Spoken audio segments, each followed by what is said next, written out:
នេះគឺជាវគ្គបញ្ចប់នៃកម្មវិធីចម្រៀងសំណពោប្រិមិត្ត CTN ដែលលោកអ្នកជានិច្ចការតែងតែជួបជាមួយនឹងការបកស្រាយនៅប្រវត្តិនៃបទចម្រៀងនីមួយៗនិងបញ្ជាក់បន្ថែមអំពីអត្ថន័យនិងអត្ថរសរបស់បទចម្រៀងនោះព្រមទាំងប្រភពតាមរយៈបងអូនសេនតារាឥឡូវនេះបងប្អូនបានមកដល់ទីនេះផ្ទាល់តែម្ដងដើម្បីធ្វើការស្វាគមន៍និងត្រៀមជម្រាបជូននៅបទដែលបងអូនបានត្រៀមទុកជាស្រេចសូមបងអូនស្វាគមន៍ទស្សនិកជន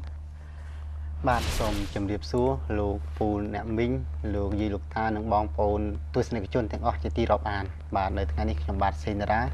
មានសេចក្តីសោមនស្សរីករាយហើយបានវិលមកជួបប្រិមិត្តទស្សនិកជនទាំងអស់ជាថ្មីទៀតហើយបាទអរគុណច្រើនបងប្រុសតាំងពីបងអូនចូលរួមជាមួយនឹងកម្មវិធីចម្រៀងសំណពោប្រិមិត្ត CTN បាទមានអ្វីប្លែកសម្រាប់ក្នុងឆាកជីវិតរបស់បងអូនទេបាទប្លែកច្រើនបងតាំងពីដើមមកគឺគេមិនសូវចាប់អារម្មណ៍ច្រើនណាតែបងអូនមានកម្មវិធីវិទ្យុរបស់បងអូនអញ្ចឹងណាបាទខុសគ្នាយ៉ាងម៉េចកម្មវិធីវិទ្យុនឹងទូខុសគ្នាត្រង់ថាពេលខ្ញុំនិយាយវិទ្យុគេឮតែសំឡេងបាទហើយដល់ពេលខ្ញុំចេញតាមរយៈកញ្ចក់ទូរទស្សន៍ហ្នឹងទៅមានគេមើលឃើញរូបណាបាទហើយមានអ្នកខ្លះសំដែងនៅសេចក្តីភ្ញាក់ផ្អើលគាត់ថាបែបនេះក្មេងសោះហើយក៏ចេះម៉េចបាទ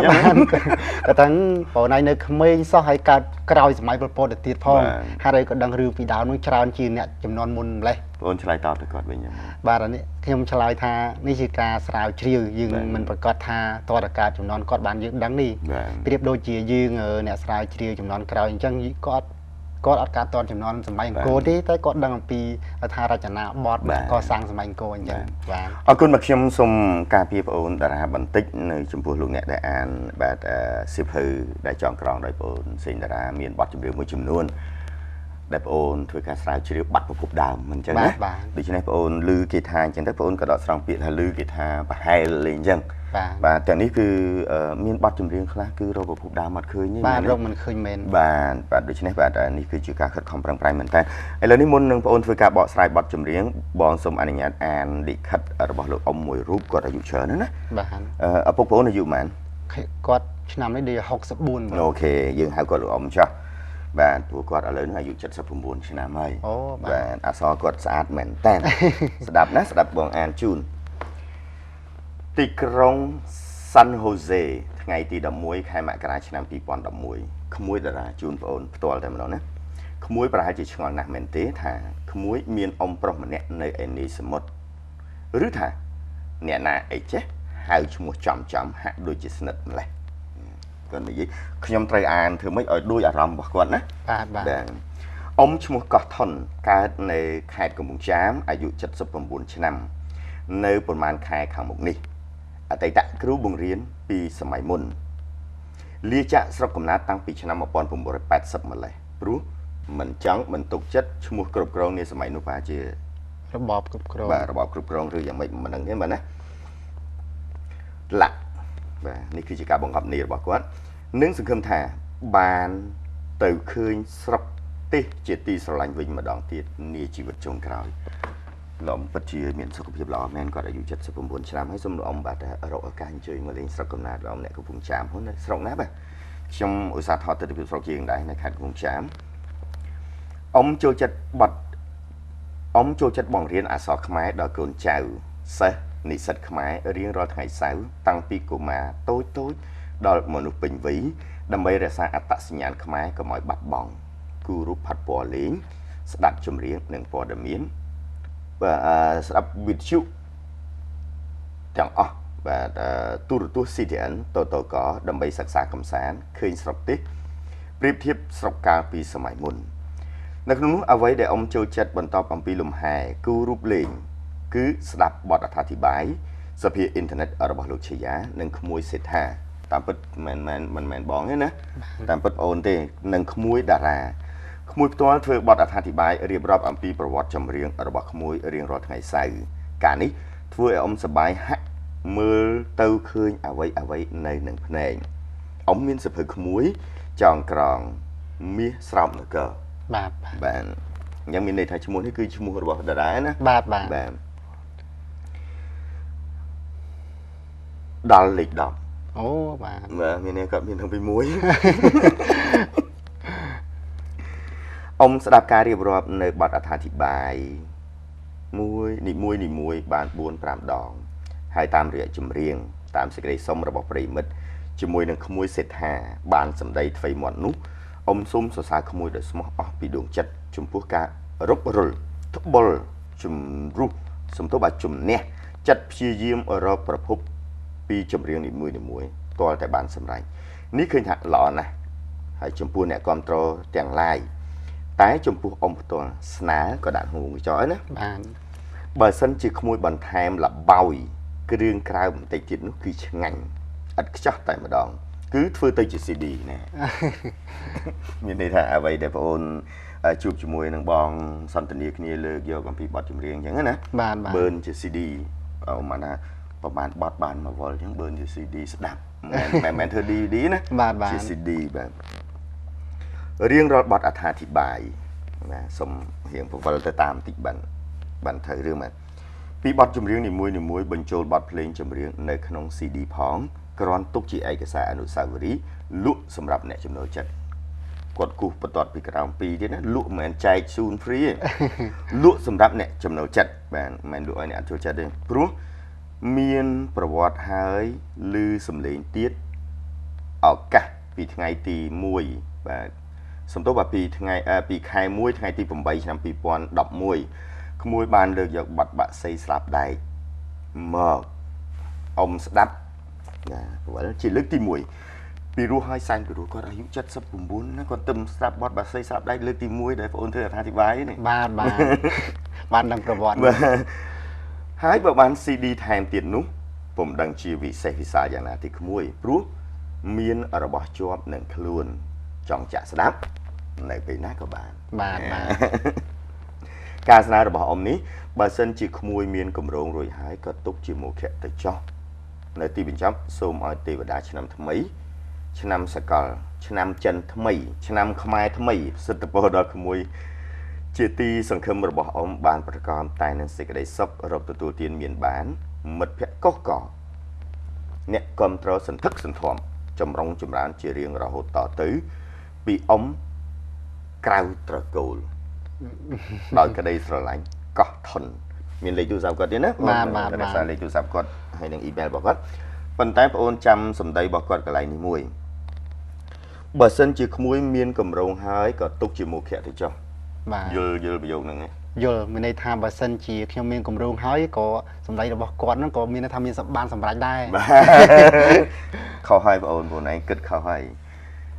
នេះគឺជាចំណងឲ្យបងឯងត្រូវតែធ្វើបាទយល់ទេបាទល្អដែរខ្ញុំគិតថាល្អបើសិនជាបងអូនទំនាក់ទំនងជាមួយនឹងបងអូនអ៊ីពេញលឹមណាបាទឥឡូវហ្នឹងយើងបានជាជាង10បទហ្នឹងអញ្ចឹងបាទជាង10បទការសន្ទនាគ្នាហើយដាក់ជាបឺនជា CD ណាបាទមិនមែនជាបទចម្រៀងអត្ថាធិប្បាយនេះគឺជាប្រវត្តិបទចម្រៀងបាទវាជាឯកសារមួយបាទហើយខ្ញុំឃើញដែរនៅតាមបងប្អូនលពូនអាមីននៅខាងអាមេរិកណាគាត់បានខលមកខ្ញុំថាគាត់ពេញចិត្តនឹងកម្មវិធីហ្នឹងខ្លះមែនទែនហើយពេលណាដែលដល់នាទីដែលខ្ញុំលើកបទចម្រៀងមករៀបរាប់ហ្នឹងគាត់ថតជា DVD របស់គាត់ទុកគ្រប់គ្នាគាត់ថាឥឡូវយើងធ្វើ CD គាត់ថតតាមទូរទស្សន៍មិនអញ្ចឹងបាទអរគុណឥឡូវថ្ងៃនេះបងអូនលើកយកបទចម្រៀងអ្វីមកជម្រាបជូនមូលហេតុអ្វីបាទសប្បាយចិត្តណាស់គ្រាន់តែឮលិខិតនេះគឺធ្វើឲ្យខ្ញុំនឹងមានកម្លាំងចិត្តនៅក្នុងការស្រាវជ្រាវមែនទែនបាទជាឯកសាររបស់បងបាទហើយថ្ងៃនេះខ្ញុំក៏មានចម្រៀងមួយបទទៀតដើម្បីលើកមកជម្រាបជូនទៅដល់លោកអ៊ំលោកពូអ្នកមីងឬក៏បងប្អូនទស្សនិកជនទាំងអស់ទាំងនៅស្រុកខ្មែរក៏ដូចជាបងប្អូនខ្មែរនៅទូទាំងពិភពលោកឲ្យបានស្គាល់អំពីតន្ត្រីមាសរបស់រៀមច្បងយើងបទដែលខ្ញុំលើកមកថ្ងៃនេះមានចំណងជើងថាដំបៅដួងចិត្តមូលហេតុអីទៅបងបាទព្រោះខ្ញុំចង់លើកអំពីប្រវត្តិស្នេហារបស់អ្នកនិពន្ធដ៏ល្បីល្បាញយើងមួយរូបដែលខ្ញុំស្រឡាញ់នៅស្នាដៃរបស់គាត់ក៏ដូចជានៅអ្វីដែលគាត់បានផ្សារភ្ជាប់កាលពីសម័យនោះចុះសម័យនេះគាត់នៅទេបាទសប្តាហ៍ថ្ងៃម្ចាស់ស្នាដៃនិពន្ធនៃបទនេះគឺនៅមានជីវិតទីជីវិតនៅនេះណាគេទៅបាទបើនិយាយដល់បទដំបៅដួងចិត្តនេះអ្នកស្ដាប់ទូទៅប្រកាសជាអាចកត់ ចំណាំបានអំពីឈ្មោះរបស់រៀមច្បងគឺលោកអែលបូណា អូ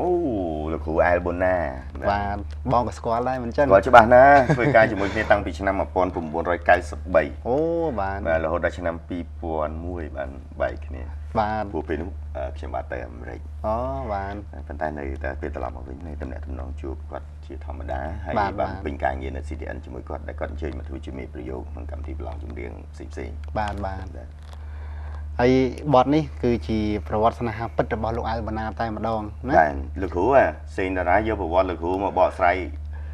ដាក់កញ្ចក់ទូមកពិភពលោកហើយ បាទឲ្យតែឮដល់លោកអែលបូណានរណាក៏ដោយច្បាស់ជានឹកដល់បទដំបៅដួងចិត្តនេះហើយគឺជាអត្តសញ្ញាណតំណាងស្នាដៃរបស់លោកទី1បាទ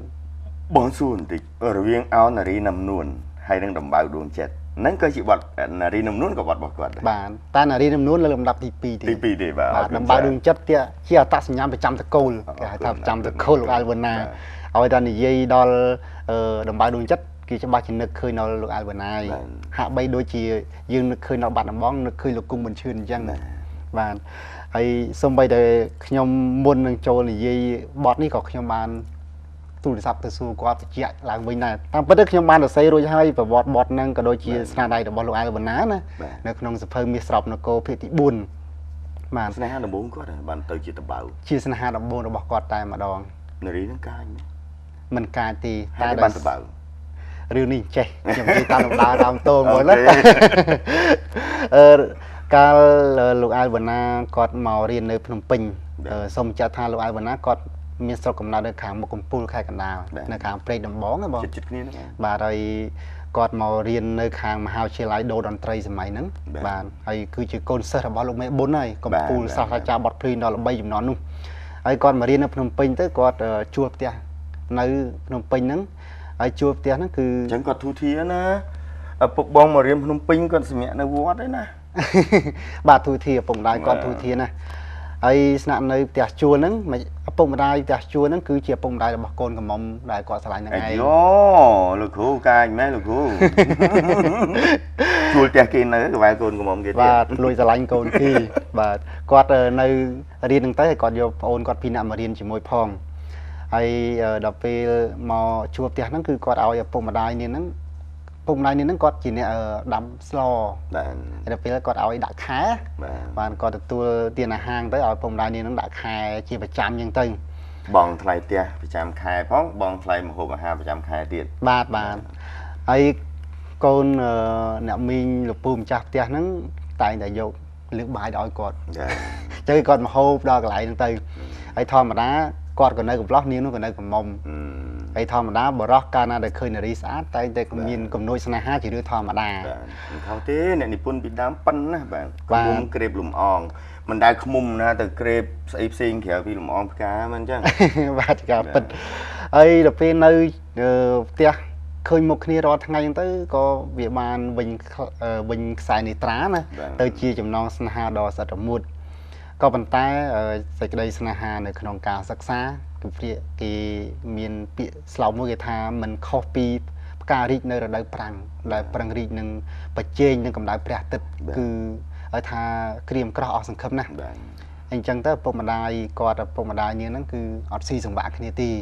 អញ្ចឹងទីបំផុតទៅក៏បានបំបីលោកអែលប៊ុនណាហើយនឹង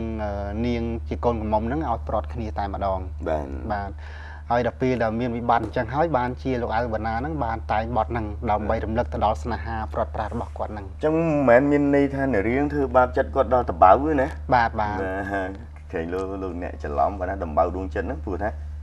ស្នេហាមិនបានដូចបំណងបាទតាមពិតគឺឪពុកម្ដាយបំបែកអញ្ចឹងហើយបានជាទំនុកទី2ណាគាត់បានសរសេរថាក្តីស្នេហ៍ថាស្មោះអស់ពីដួងចិត្តតែមនុស្សអក្រិតចិន្តាសមានកាចសាហាវណាស់ដោយសត្វដេរិឆានពងរត់កល្យានពីទ្រូងបងទៅដំបៅដួងចិត្តមួយជីវិតហើយលាក់ទុកសិនបាទបទហ្នឹងគាត់សរសេរពីឆ្នាំណា បាទបទហ្នឹងគឺគាត់សរសេរនៅឆ្នាំ1973គឺគាត់ស្រុកកំពង់អាស៊ីវិល័យបាទពេលហ្នឹងគឺយើងកំពុងតែវិស័យចម្រៀងរីកដុះដាលឡើងវិញហើយអាដើម70ហ្នឹងគឺអត់ទាន់បានថតអីទេព្រោះពួកដូររបបនោះដល់ពេលឆ្នាំ73ដល់75នោះគឺកំពុង វិល័យណា ទុះមែនទេបាទ ជើងប៉ាត់ អាវសង្ត្រីជើងសក់យេណាអែមកសម័យហ្នឹងខ្ញុំកាត់តន់ឲ្យបន្ទូចបាទហើយបទហ្នឹងលោកអាយវណ្ណាគាត់និពន្ធទាំងបទភ្លេងទាំងទំនុកច្រៀងទាំងសម្រួលតន្ត្រីព្រោះថាគាត់ចេះទាំង3យ៉ាងនៅក្នុងវិស័យតន្ត្រីហើយគាត់ជាអ្នកផ្លុំខ្លុយនៅក្នុងបទហ្នឹងទៀតផងព្រោះគាត់ជាតន្ត្រីករខាងដៃខ្លុយហើយបទហ្នឹងគឺថតនៅស្ទូឌីយោវ៉ាន់ច័ន្ទប្រគំដោយវងភ្លេងរស្មីតន្ត្រីណាប្រចាំវងភ្លេងវ៉ាន់ច័ន្ទតែម្ដងហើយគាត់មានជំរឿនទេថាបទហ្នឹងតម្រូវឲ្យតែលោកស៊ិនសមុទ្រមួយគាត់មានអ្នកណាធ្វើការគូកងរអ្នកផ្សេងពីលោកស៊ិនសមុទ្រជាតាមពិតមាននៅក្នុងគាត់ថតជាសេរីកសែតទេចំនួនហ្នឹងគាត់រៀបមកវល់របស់គាត់ណាអញ្ចឹងមានលោកស៊ិនស៊ីសមុទ្រច្រៀងផងមានអាស្រ័យរស់សេរីសុធាផងមានលោកមាសសមនផងហើយមានលោកជុំកែមួយទៀត4នាក់អញ្ចឹងគាត់ថានិពន្ធឲ្យម្នាក់មួយបទម្នាក់ពីរបទម្នាក់3បទហ្នឹងទៅតែលោកស៊ិនស៊ីសមុទ្រហ្នឹងច្រើនជាងគីព្រោះគាត់ឯកបាទហើយលោកអាយវណ្ណាហ្នឹងបញ្ជាក់បន្ថែមគាត់ប្រាប់ខ្ញុំមុនចូលកម្មវិធីមាញ់មិញគាត់ថាកុំភ្លេចផងមកអនុស្សាវរីយ៍ជាមួយលោកស៊ិនស៊ីសមុទ្រពេលគាត់តែងបទហ្នឹងហើយយកទៅឲ្យលោកស៊ិនស៊ីសមុទ្រនៅផ្ទះគាត់កាលហ្នឹងគាត់នៅម្ដុំផ្សារស៊ីឡាប់ទេគាត់មានភរិយាក្រោយមួយទៀតហើយស្តៀងគ្នាដែរបាទដល់ពេលយកទៅឲ្យទៅតាមពិតលោកអាយវណ្ណាប្អូនលោកស៊ិនស៊ីសមុទ្រជា20ឆ្នាំហ៎បាទ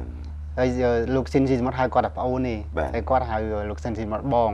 ហើយទោះបីលោកអាយវណ្ណាក្មេងមែនតែលោកស៊ិនស៊ីសមុទ្រគាត់ស្រឡាញ់ហើយថាអ្នកនិពន្ធក្មេងៗដែលមានស្នាដៃណាគោរពស្នាដៃបាទគោរពស្នាដៃណាគាត់មានទេពកោសល្យល្អណាស់ហើយពេលយកទៅឲ្យលោកស៊ិនស៊ីសមុទ្រច្រៀងហាត់សមនៅផ្ទះគាត់កំពុងតែមួយទឹកគាត់ថាបន្ទប់លោកស៊ិនស៊ីសមុទ្រតូចដប់ទឹកគាត់ឲ្យដាក់ភ្លើងពួយពីលើតូចឃើញក្បាលទៅពេញរបស់គាត់ណាហើយបានគាត់ចេញមកវិញស្វាគមន៍ក៏រាក់ទាក់ណាលោកស៊ិនស៊ីមុទ្រឲ្យថាគាត់ចេញទៅក្រៅគឺមិនសូវនិយាយច្រើនទេប៉ុន្តែជាមួយមិត្តកវីនិពន្ធតន្ត្រីក៏ដូចគ្នារាក់ទាក់ដូចបងហើយនឹងខ្ញុំអញ្ចឹងបាទហើយបានយកទៅថតនៅស្ទូឌីយោវ៉ាន់ច័ន្ទទៅមុននឹងថតហ្នឹងគឺសម3ដងមុននឹងថតបទនេះខ្ញុំក៏សារថតបទចម្រៀងពីដើមគឺគាត់ទៅគ្រប់ឧបករណ៍ភ្លេងអ្នកចម្រៀងទៅព្រមគ្នាតែម្ដងហើយតែខ້ອຍបន្តិចថតឡើងវិញតែម្ដងមិនមែនដូចឥឡូវគេខុសអីខុសទៅបាទកុំព្យូទ័រសេរីជូនបានទាំងអស់បាទអរគុណណាស់បាទខ្ញុំស្ដាប់បងអូនតារាចេះតែចង់លងចង់ហួសមកបាទសូមលោកអ្នកតាមដានទស្សនាហើយនឹងស្ដាប់នៅអត្ថន័យខ្លឹមសារនៃបទដំបៅដួងចិត្តដូចតទៅបាទ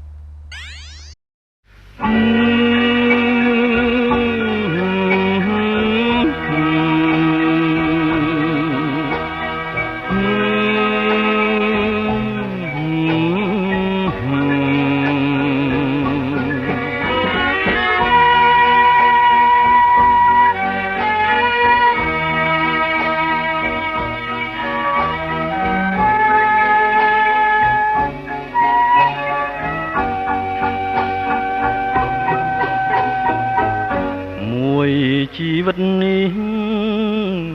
រកសងមិនបានស្គាល់ក្តីរំខានគ្រប់ពេលវេលាបានជួបស្នេហ៍ហើយកម្មតាមផ្ដន់ទាឲ្យរៀមកំព្រាគ្មានគ្រាវសា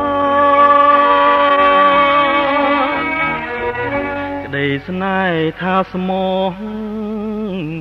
អស់ពីដួងចិត្តតែមនុស្សអក្រិតចិន្តាសាមានកាយសាហាវណាស់ដូចសត្វដេរិឆានគង់រត់ក៏លៀនពីទ្រូងបងទៅដំបៅដួងចិត្តមួយជីវិតហើយតើថ្ងៃណាឡើយបងបានជួបពេលបើព្រេងវាសនាចាមកដំរើឲ្យអូនឃ្លាតទៅបងនៅស្រណោះបងព្រាត់ពីស្ងួនគេសាហើចសបាយតែបងនៅស្ដាយទឹកចិត្តដែលស្មងមិននឹកស្មានថា អូនត្រូវព្រាត់សងណាស់ហើយទ្រាំរួងចងចាំព្រេងវាសនា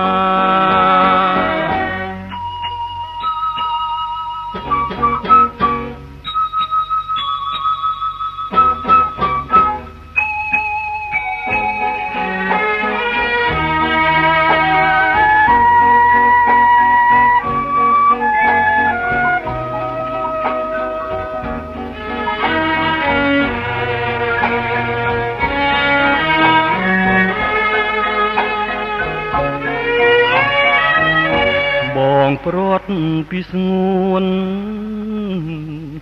គេសើចសប្បាយតែបងនៅស្ដាយទឹកចិត្តដែលស្មងមិននឹកស្មានថាអូនត្រូវព្រាត់សង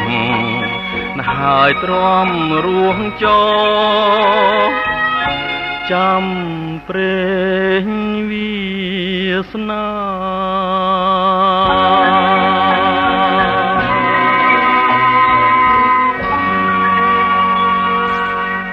បាទខ្ញុំជឿថាបន្ទាប់អំពីការបកស្រាយរបស់បងអូនសេងតារាជាមួយនឹងលបោយបន្តិចបន្តួចបែបតាមលោកអ៊ំខ្ញុំឆ្លាញ់លោកហោះសនាមលោកអ៊ំដល់ក្រៅតកូលបាទកោះធុលគឺត្រូវបន្ថែមបន្តិចបន្តួចប៉ុន្តែលបោយលោកអ៊ំឲ្យបន្ថែមហ្នឹងមិនមែនរឿងបន្ថែមនិយាយ live ខាយណាបាទថតជា CD ហ្នឹងឲ្យចំណេញបងអូនមានអ្វីបន្ថែមពីលើនេះទៀតទេបាទចុងក្រោយនេះខ្ញុំសូមបញ្ជាក់កតុយបន្តិចថានារីដែលជាតួឯកនៅក្នុងបទដំបៅដួងចិត្តហើយបូករួមទាំងម្ដាយនាងផងនៅមានជីវិតនៅឡើយទីណាខ្ញុំសួរលោកអែលវណ្ណាបាញ់មិញគាត់រស់នៅជាក្រុងភ្នំពេញនឹងឯងហើយតាមរយៈបទនេះខ្ញុំបាទសេងតារាក៏សូមផ្ញើជូនតែម្ដងចំពោះលោកអែលវណ្ណាកំពុងទស្សនាឲ្យពេលនេះបាទសូមឲ្យលោកពូមានសុខភាពល្អឥឡូវនេះគឺវ័យក៏ជា60ឆ្នាំប្រហែលជាចំណាស់ឪពុកខ្ញុំទីបាទហើយខ្ញុំនៅតែនិយាយម្ដងហើយម្ដងទៀតឲ្យតែនិយាយនឹកដល់លោកអែលវណ្ណាគឺស្រឡាញ់បទភ្លេងណាបាទគាត់តែងបទណាក៏ព្រោះដែរកុំថាឡើយតែបទគាត់តែងខ្លួនឯងសូម្បីតែបទគេយកប្រូលមកឲ្យគាត់តែងភ្លេងដូចមលុបពូបាក់ខែងប៉ុន្មានខែទៀតទៅបឌីផ្កាហ្នឹងអើយអស់តោះអញ្ចឹងហើយបាទឥឡូវខ្ញុំបានសរសេរចម្រៀងបាន3 4វល់ហើយបងនិយាយបងសរសេរចម្រៀងបាន3 4វល់ដែរបាទហើយឆ្លងមួយគាត់អត់ទេចេះខ្ញុំមានគម្រោងចេះសរសេរបាន3 4វល់ខ្ញុំទុកថាឲ្យលោកអ៊ុំតារាមកវល់ឲ្យគាត់ជួយសរសេរភ្លេងហើយដឹកនាំភ្លេងឲ្យលោកអែលវណ្ណាហ្នឹងមកវល់គាត់ជួយសរសេរភ្លេងហើយសម្រួលតន្ត្រីហើយលោកគ្រូម៉មមុនតារាអញ្ចឹងមកវល់ហ្នឹងទៅជួយសម្រួលតន្ត្រីនិងសរសេរបទភ្លេងព្រោះយើងអត់ចេះភ្លេង